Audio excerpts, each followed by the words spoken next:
Our gracious Heavenly Father, Lord, we thank you for this day, Lord. We thank you for another day of life, another day of sobriety, Lord, another day to be thankful to you that you have that you created this earth for us to live and to worship you, Lord. Lord, I ask you that you open our minds today to be able to receive the teaching. We thank you for Pastor Knightley coming and giving us the lecture today, Lord. We ask you to please protect all our loved ones, our family, our friends, and our children, Lord. Protect our pastors. And Lord, protect our brothers that are no longer with us and the ones that we might receive in the future. We thank you for everything, Lord, that you are an almighty, just God, and we love you. In your name, Jesus Christ, my Lord and Savior. Amen. Amen. Thank you. All right. So I was remarking to several of you that this particular first passage talks about it going through 51, and yet it only actually prints up to 15. So it will be a choice of the first speaker, and if you would declare what your choice is, if you want to read the whole thing, feel free to do that, but if you'd like to stop at 15 and move forward. So whoever's going to read, let me know if you're going to read the whole thing from your own Bible, and then tell me that version, of course, or whether you're just going to stop at 15 and then somebody else can pick up. I'll read that and stop at 15. You're going to read it and stop at 15? Okay, could somebody else be prepared? You'll be prepared for 16. And will you be using King James? I'll read it to the NIV. Okay, that'll be fine. So starting at 16 is where he'll pick up. Please go ahead. Okay. And Jesus went out and departed from the temple, and his disciples came to him for to show him the buildings of the temple. And Jesus said unto them, See ye not all these things? Verily I say unto you, there shall not be left here one stone upon another that shall not be thrown down. And as he set up the Mount of Olives, the disciples came unto him privately, saying, Tell us, when shall these things be, and what shall be the sign of thy coming, and of the end of the world? And Jesus answered and said unto them, Take heed that no man deceive you, for many shall come in my name, saying, I am Christ, and shall deceive many. And ye shall hear of wars and rumors of wars. See that ye be not troubled. For all these things must come to pass, but the end is not yet. For nation shall rise against nation, and kingdom against kingdom.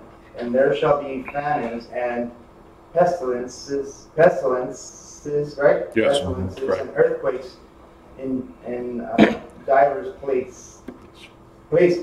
Correct. All these, and we gotta wait till those up.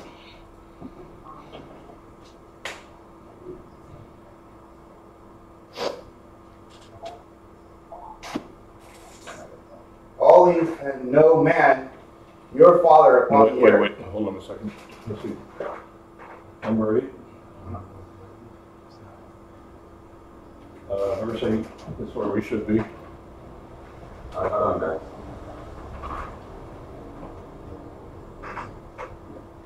Yeah, right. Okay. Verse 8 in this one? And that's the wrong one. No, verse 8. Yeah, that's the wrong one. Matthew wrote that. 124. Yeah, around 134. Chapter 24, right. Yeah, that'd be point number 134. There you go.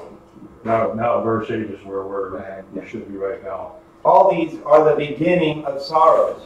Then shall they deliver you up to the afflicted, and shall kill you, and ye shall be hated of all nations for my name's sake. And then shall many be offended, and shall betray one another, and shall hate one another.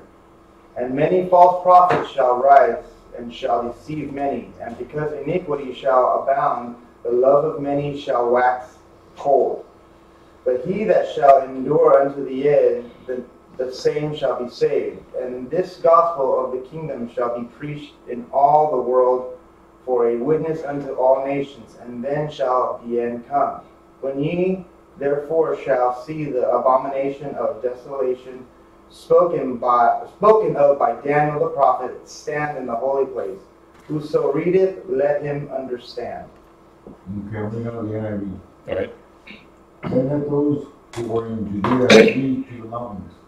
Let no one on the roof of his house go down in the field go back to get his clothes. How dreadful it will be in those days for pregnant women and nursing mothers. Pray that your flight will not take place in winter or on the Sabbath. For then there will be a great distress, unequaled from the beginning of the world until now, and never to be equaled again. If those days had not been cut short, no one would survive. But for the sake of the elect, those days will be shortened. At the time, if anyone says to you, "Look, here is the Christ," or "There he is," do not believe it. For false Christs and false prophets will appear and perform great signs and miracles to deceive even the elect. If that were possible, see, I have told you ahead of time. So if anyone tells you, "There he is," out in the desert, do not go out. Or "Here he is," in the inner rooms, do not believe it. For as lightning that comes from the east is visible even in the west, so will the coming of the Son of Man. Wherever there is a carcass, there the vultures will gather. Immediately after the distress of those days, the sun will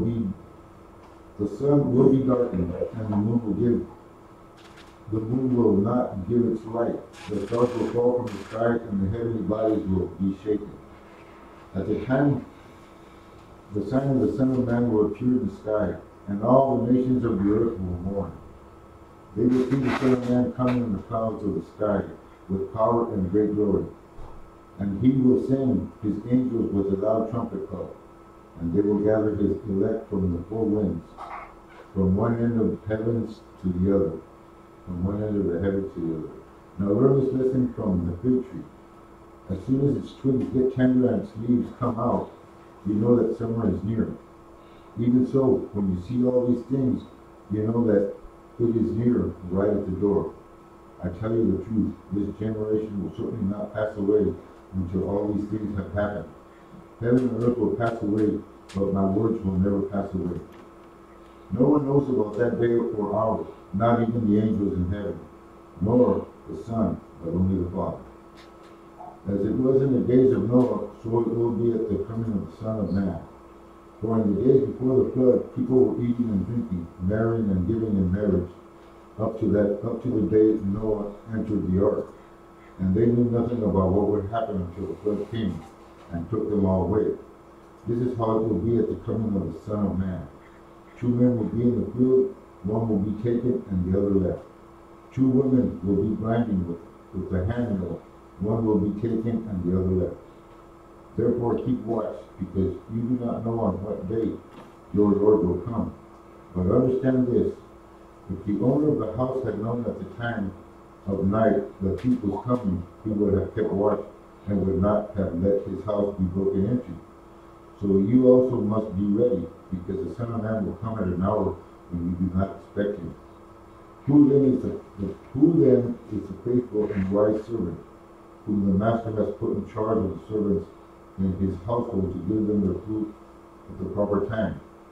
It will be good for that servant whose master finds him doing so when he returns. I tell you the truth, he will put him in charge of all his possessions. But suppose that servant is wicked and says to himself, "My master stayed away a long time," and then he begins to beat his fellow servants and eat and drink with drunkards. The master of that servant will come on a day when he does not expect him, at an hour he is not aware of. He will cut him to pieces and assign him a place with the hypocrites, where there will be weeping and gnashing of teeth. Okay, and I forgot to state it, but the title of that point 134, of course, is Jesus Previews the Future. So now we'll move into the other gospel that talks about that, one of the three. Mark 13, 1 through 37. If you want to break that up, whoever starts to read, say that you want to break it up. I'll read it. Okay. And as he went out of the temple, one of his disciples saith unto him, Master, see what manner of stones and what buildings are here. And Jesus answering said unto him, Seest thou these great buildings? There shall not be left one stone upon another, that shall not be thrown down. And as he sat upon the Mount of Olives over against the temple, Peter and James and John and Andrew asked him privately, How when shall these things be? And what shall be the sign when all these things shall be fulfilled? And Jesus answering them began to say, Take heed lest any man deceive you. For many shall come in my name, saying, I am Christ, and shall deceive many. And when ye shall hear of wars and rumors of wars, be ye not troubled, for such things must needs be. But the end shall not be yet. For nation shall rise against nation, and kingdom against kingdom. And there shall be earthquakes in divers places, and there shall be famines and troubles. These are the beginnings of sorrows. But take heed to yourselves, for they shall deliver you up to councils. And in the synagogues ye shall be beaten, and ye shall be brought before rulers and kings for my sake, for a testimony against them. And the gospel must first be published among all nations. But when they shall lead you and deliver you up, take no thought beforehand what ye shall speak, neither do ye premeditate. But whatsoever shall be given you in that hour, that speak ye, for it is not ye that speak, but the Holy Ghost. Now the brother shall betray the brother to death, and the father the son, and the children shall rise up against their parents, and shall cause them to be put to death. And ye shall be hated of all men for my name's sake. But he that shall endure unto the end, the same shall be saved. But when ye shall see the abomination of desolation, spoken of by Daniel the prophet, standing where it ought not, let him that readeth understand. Then let them that be in Judea flee to the mountains. And let him that is on the housetop not go down into the house, neither enter therein to take anything out of his house. And let him that is in the field not turn back again, for to take up his garment. But woe to them that are with child, and to them that give suck in those days. And pray ye that your flight not be in the winter, for in those days shall be an affliction, such as was not from the beginning of the creation which God created unto this time, neither shall be. And except that the Lord hath shortened those days, no flesh should be saved, for the elect's sake whom he hath chosen. He hath shortened the days. And then if any man shall say to you, Lo, here is Christ, or Lo, he is there, believe him not, for false Christs and false prophets shall rise, and shall show signs and wonders, to seduce, if it were possible, even the elect. But take ye heed, and behold, I have foretold you all things. But in those days, after that tribulation, the sun shall be darkened, and the moon shall not give her light. And the stars of heaven shall fall, and the powers that are in heaven shall be shaken. And then shall see the Son of Man coming in the clouds with great power and glory. And then shall he send his angels, and shall gather together his elect from the four winds, from the uttermost part of the earth to the uttermost part of the heaven. Now learn a parable of the fig tree. When her branch is yet tender and putteth forth leaves, ye know that the summer is near. So ye in like manner, when ye shall see those things come to pass, know that it is nigh, even at the doors. Verily I say unto you, that this generation shall not pass, till all these things be done. Heaven and earth shall pass away, but my word shall not pass away. But of that day and that hour knoweth no man, no, not the angels which are in heaven, neither the Son, but the Father. Take ye heed, watch and pray, for ye know not when the time is. For the Son of Man is a man taking a far journey, who left his house, and gave authority to his servants, and to every man his work, and commanded the porter to watch. Watch ye therefore, for ye know not when the master of the house cometh, at even or at midnight, or at the cock's crowing, or in the morning, lest coming suddenly he find you sleeping. And what I say unto you, I say unto all, watch. Okay, and then the Luke 21 through 5 through 38. And as some spake of the temple, how it was adorned with goodly stones and gifts, he said, As for these things which ye behold, the days will come, in which there shall not be left one stone upon another, that shall not be thrown down. And they asked him, saying, Master, but when shall these things be? And what sign will there be when these things shall come to pass? And he said, Take heed that we be not deceived, for many shall come in my name, saying, I am Christ, and the time draweth near. Go ye not therefore after them. But when ye shall hear of wars and commotions be not terrified, for these things must first come to pass, but the end is not by and by. Then said he unto them, Nation shall rise against nation, and kingdom against kingdom. And great earthquakes shall be in divers places, and famines, and pestilences, and fearful sights, and great signs shall there be from heaven. But before all these, they shall lay their hands on you, and persecute you, delivering you up to the synagogues and into prisons, being brought before kings and rulers for my name's sake. And it shall turn to you for a testimony.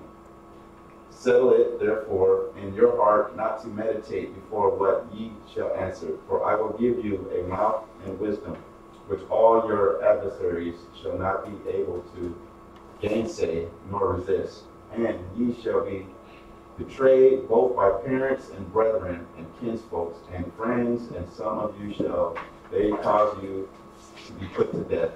And ye shall be hated for all men for my name's sake. But there shall not be an hair of your head perish, and your patience possesses ye your souls, and ye shall see Jerusalem compassed with armies. Then know that the desolation thereof is nigh. Then let them which are in Judea flee to the mountains, and let them which are in the midst of it depart out, and let them not that are in the countries enter thereinto. For these be the days of vengeance, that all things which are written may be fulfilled. But woe unto them that are with children, or with child, and to them that give suck in those days. For there shall be great distress in the land, and wrath upon this people. And they shall fall by the edge of the sword, and shall be led away captive into all nations. And Jerusalem shall be trodden down of the Gentiles unto the times of the Gentiles be fulfilled. And there shall be signs in the sun, and in the moon, and in the stars, upon the earth, distress of nations with perplexity, the sea and the waves roaring. Men's hearts failing them for fear and for looking after those things which are coming on the earth. For the powers of the heavens shall be shaken. And then shall they see the Son of Man coming in a cloud of power and great fear and glory. And when these things come to pass, then look up and lift up your heads, for your redemption draweth nigh. And he spake to them in a parable, behold the fig tree and all the trees. When they now shoot forth, ye see and know of your own selves that summer is now nigh at hand. So likewise ye, when you see these things come to pass, know ye that the kingdom of God is nigh at hand. Verily I say unto you, this generation shall not pass away till all be fulfilled. Heaven and earth shall pass away, but my words shall not pass away. And take heed to yourselves, lest at any time your hearts be overcharged with surfeiting. Mm-hmm. And drunkenness and cares of this life, and so that they come upon you unawares. For as a snare shall it come on all them that dwell on the face of the whole earth. Watch ye therefore, and pray always, and ye may be accounted worthy to escape all these things that shall come to pass, and to stand before the Son of Man.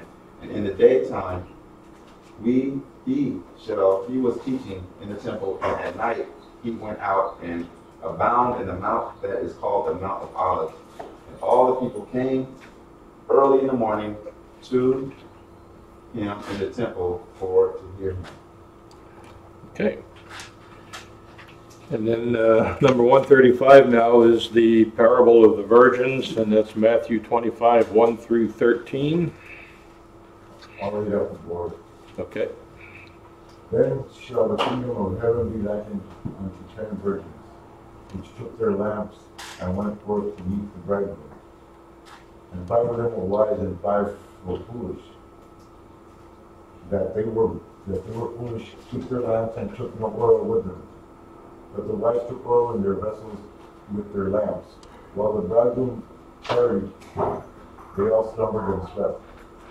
And at midnight there was a cry, and behold, the bridegroom cometh, go ye out to meet him.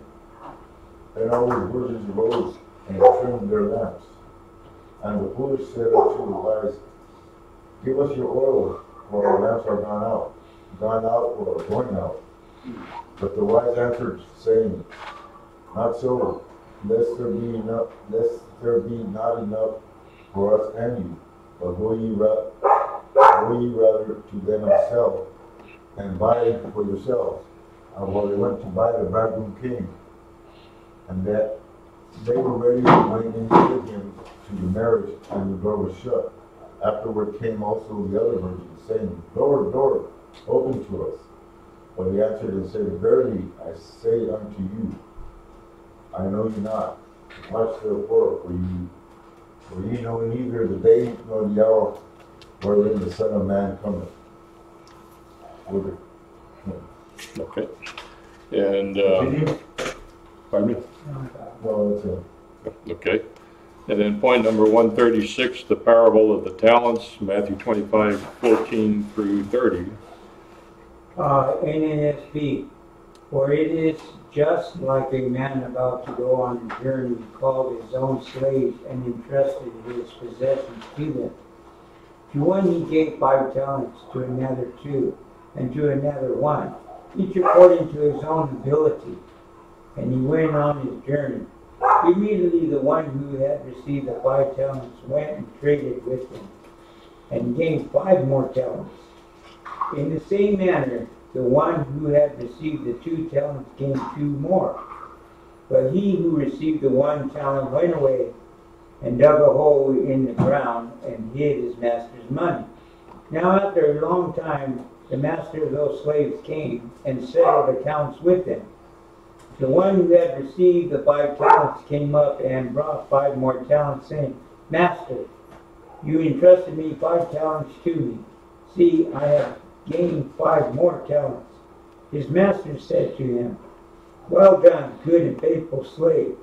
You were faithful with a few things. I will put you in charge of many things.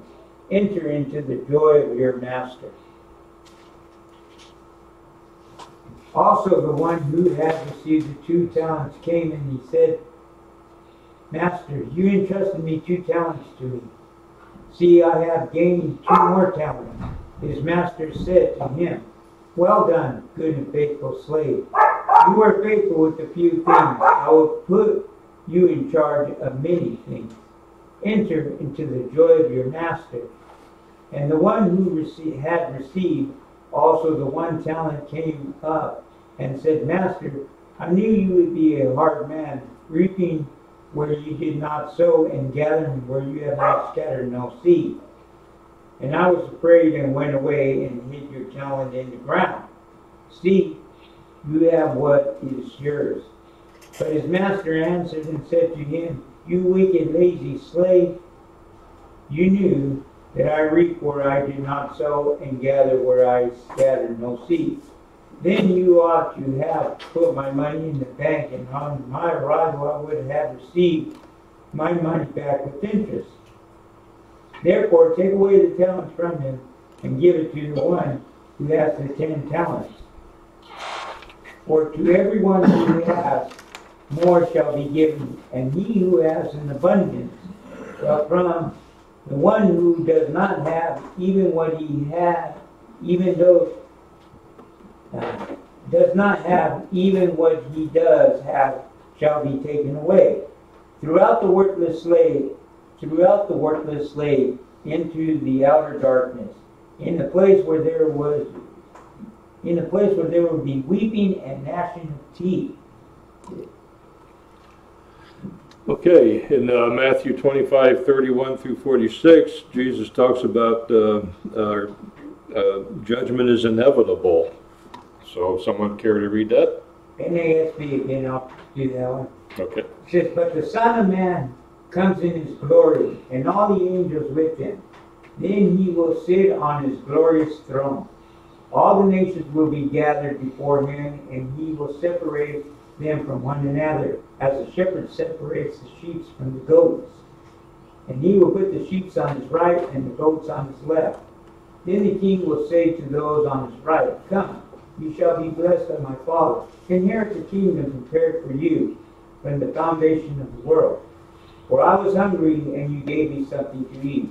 I was thirsty, and you gave me something to drink. I was a stranger, and you invited me in. Naked, and you clothed me. I was sick, and you visited me. I was in prison, and you came to me. Then the righteous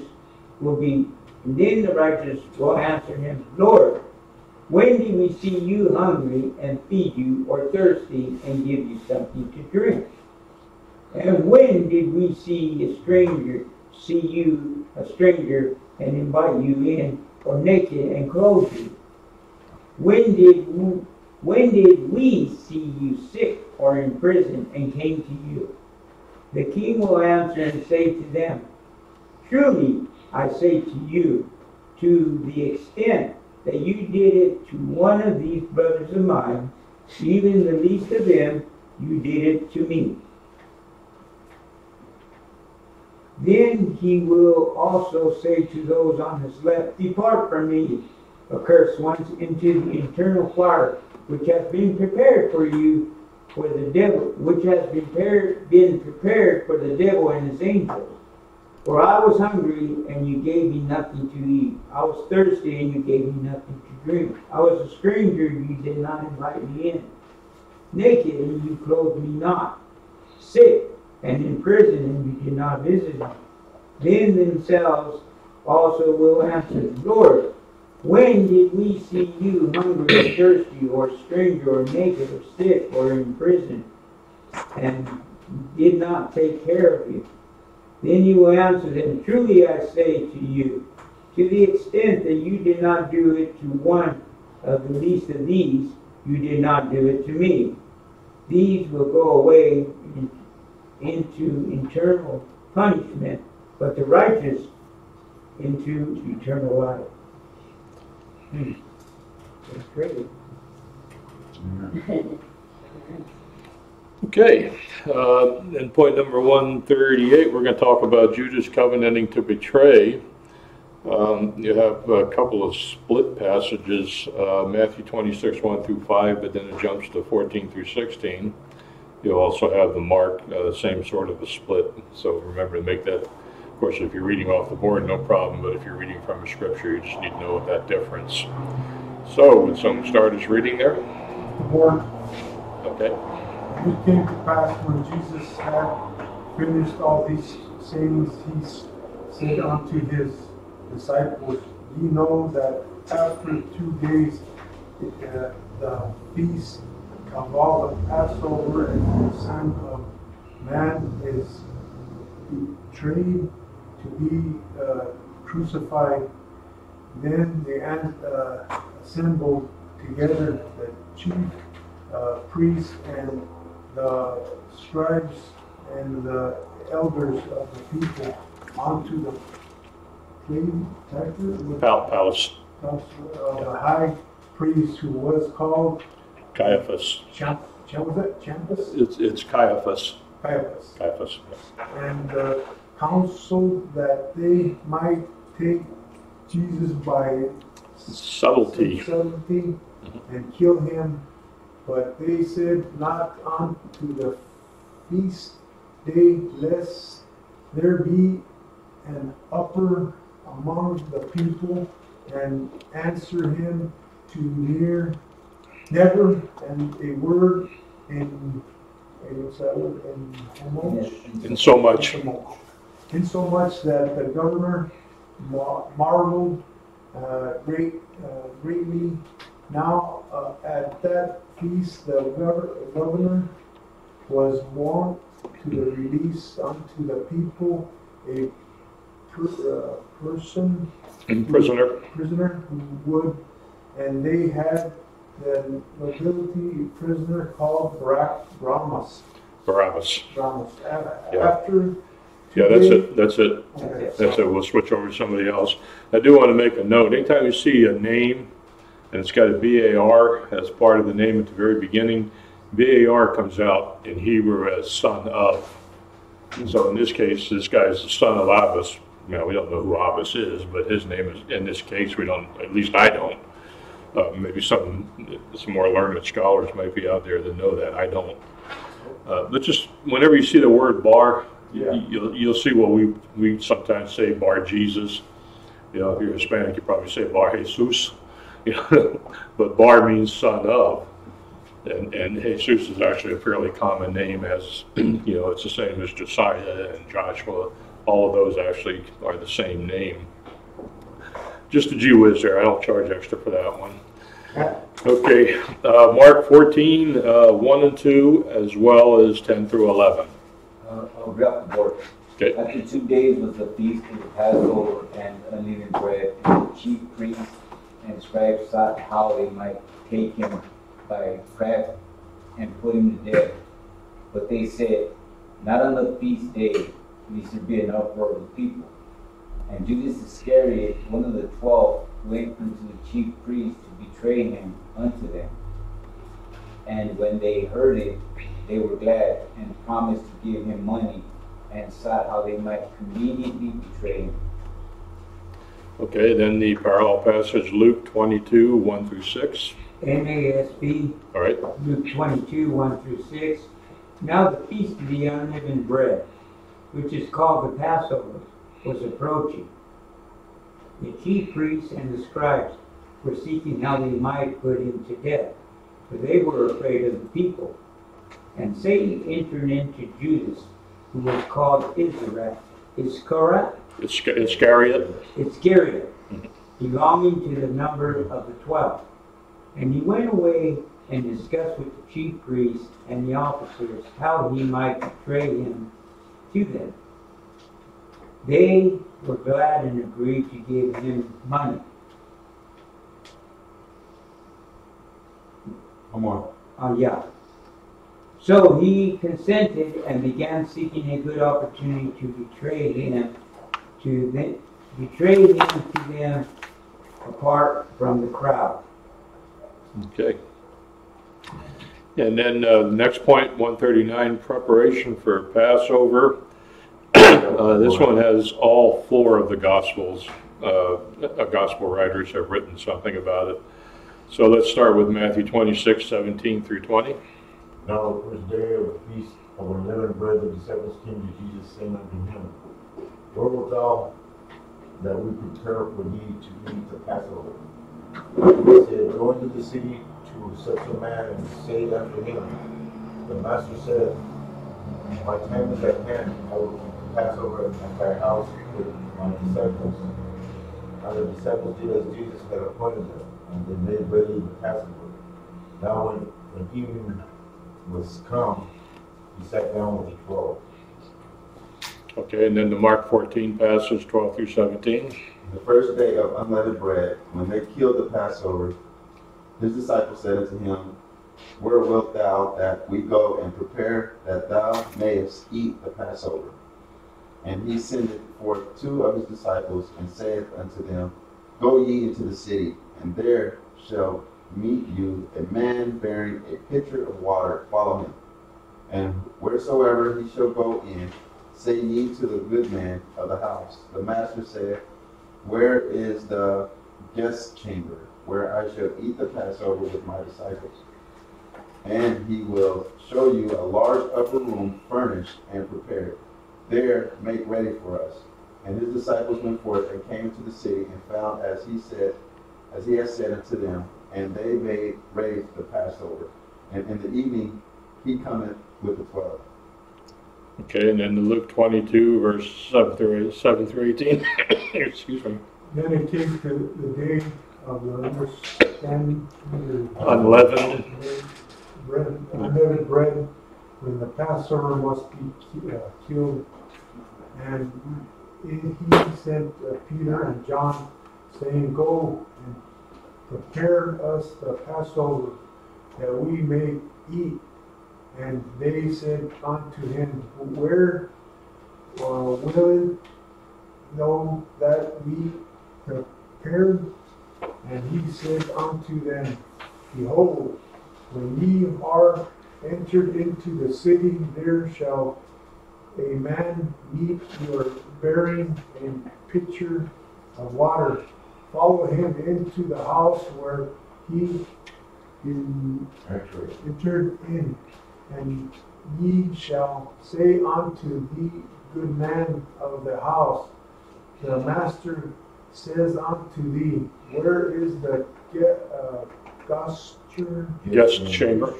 chamber where I shall eat the Passover with my disciples, and he shall show you a large upper room, furnished their makes ready.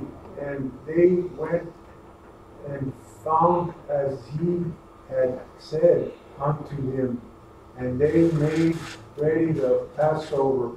And when the hour was come, he sat down, and the 12 apostles with him.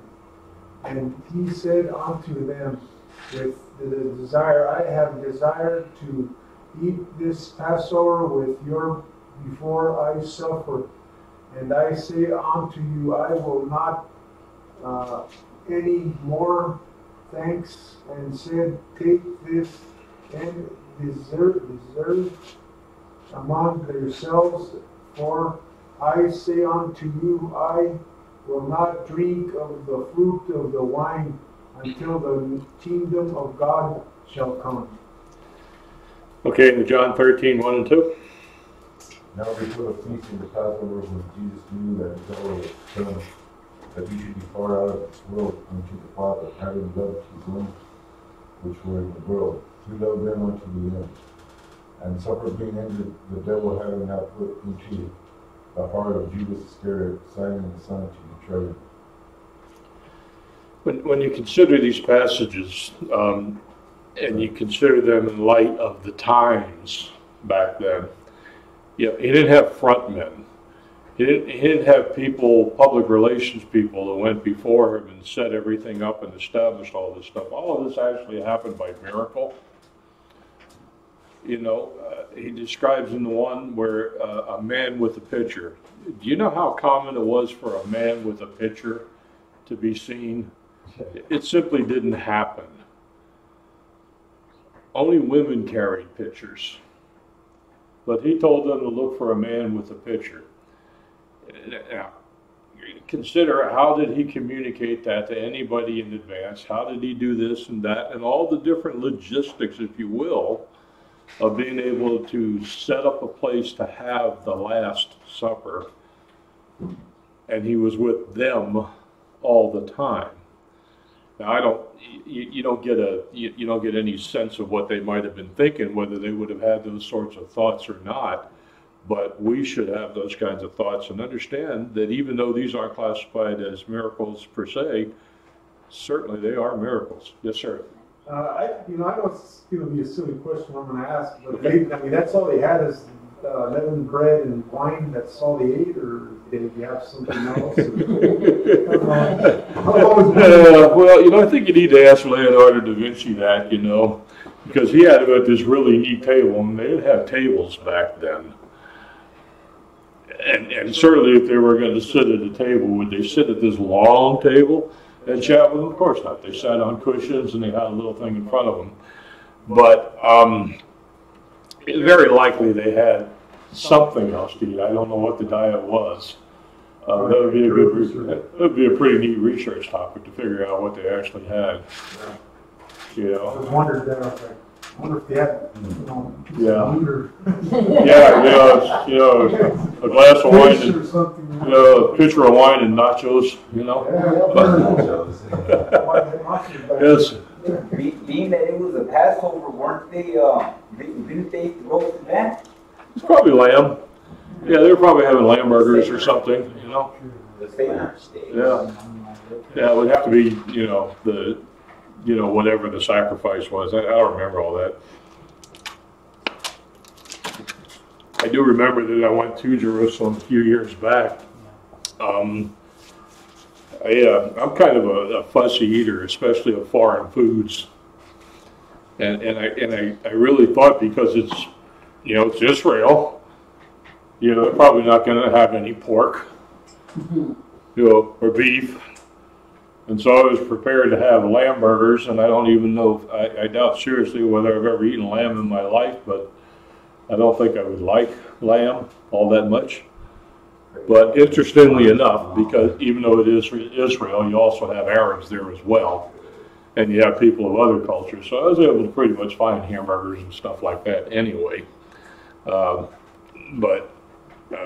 Yeah, it would have been whatever the food was that they had. Certainly no pork.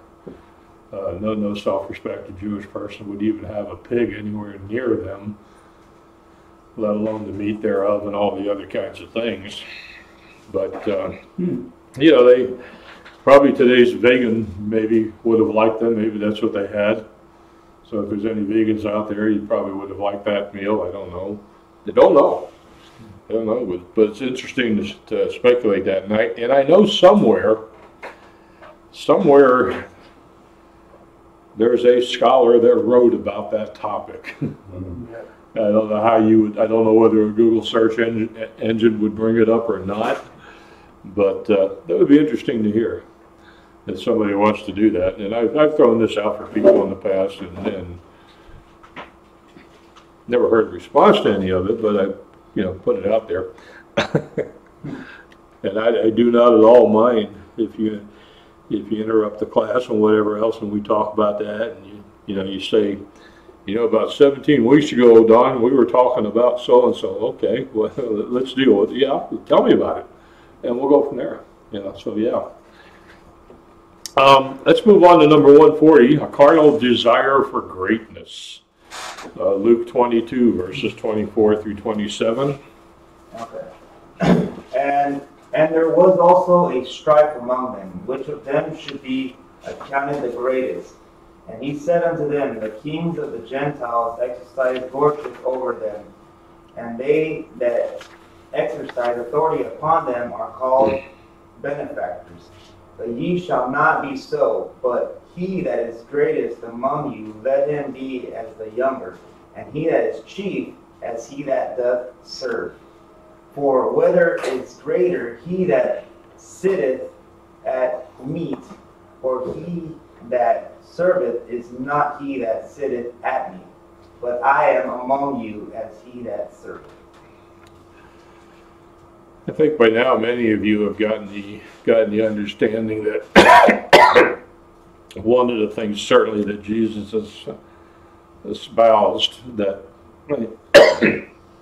he preached about a lot, was simply that we have a servant's heart, and that's an expectation. And I know that servant's heart attitude permeates the property at C Street Family Plan. I know that. What I don't know, and I'm not asking, and I'm not even going to look at eyes to get any idea. I'm going to avert my eyes, as they say. If you don't have a servant's heart, develop one. Just develop it. I didn't have a servant's heart, and I think I do now. I don't know. I'm not going to wax conceited because I got a servant's heart and you guys don't. No, not at all. But I definitely did not have a servant's heart. I had the selfish heart. I had the heart that says, "Gimme, gimme, gimme. Keep. Don't share. Don't share. Don't share." I was like that, frankly, most of my life. Pre-Christian life. But then things started happening as I became a Christian. And I hope it's happened in your own lives. And if it hasn't happened in your own lives, pray for it. Pray for it. And especially pray for it if you darn sure don't want to do that. I know many of you have heard, and I'm not going to tell the whole story, many of you have heard about how I began to do jail ministry. Under no circumstances at the time that I was actually beginning that, and not knowing that I was beginning that is so not something that I wanted to do. You give me a list of 110 things that people want to do, that'd be down there around 400 somewhere probably at that time. But nonetheless, 5 years I did that ministry once a week. at Todd Road once a week at the main jail, and I fell in love with it. Got to be one of the most rewarding ministries of my life. And even though I no longer go into the jail system anymore, the commander over at Todd Road's became unhappy with me about something, so I don't get to do that anymore. But I loved it, you know. And so if you have something, a skill set or whatever, if you're being prompted to do something and you know it's right but you don't want to, pay attention. Holy Spirit's talking to you. Who was first? Oh, I was just going to ask you, did they stop you from ministering to the inmates because you were when you put money Yes. on the books? Yeah, I was relieved of that when I put money on an inmate's book. Mm-hmm.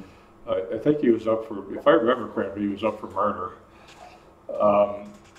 A young guy, obviously, because he said, "Hey, Pastor Dodd, tomorrow's my birthday. I'm going to be 21." I think is what he said. And so me with all the savvy of knowing that they tell you before you even start talking that this is going to be recorded. I said, "Hey, that's cool. I'll put some money on your book." Thursday morning. Yeah, that's pretty hard to believe if they actually. Yeah, well, it turns out that he was under an internal investigation of some sort. They were paying extra special attention to him. Yeah. But the very next day, Bob Stockman, anybody remember Bob Stockman? I'm sure you do. Boy, he can speak in the most, and you almost have to look this word up, officious tones when he was firing me. When not that he was doing the firing, but that he was doing he was telling on the, because the commander told him, "Tell that pastor he's not allowed to come back here anymore." For a few minutes, I didn't like Bob Stockman. But then I started talking to myself, and please don't misunderstand me when I say this, but I sounded a lot like the men that I've been working with for 5 years. And so I said, "Shut up nicely. The Holy Spirit has moved you on to something else." And I still work with inmates, but they're not in when I work with them. So for Rob, I get to hear him 2 or 3 times a week. Get to visit him maybe once a month or so. Anyway, brings up a good subject next, number 141, a lesson in humility. Any of you out there egotists? Anybody out there that thinks they're a bag of chips and all that? And do you think that of anybody else in here? And tell me who they are, and we'll have a little chat about that.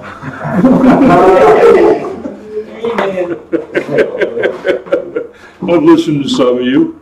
And guess what? Sometimes you're at odds with each other, So before we talk about humility, let's go take a break. And come back at, we'll make it a quarter after. Just enough time for you to drowse and not want to come back. But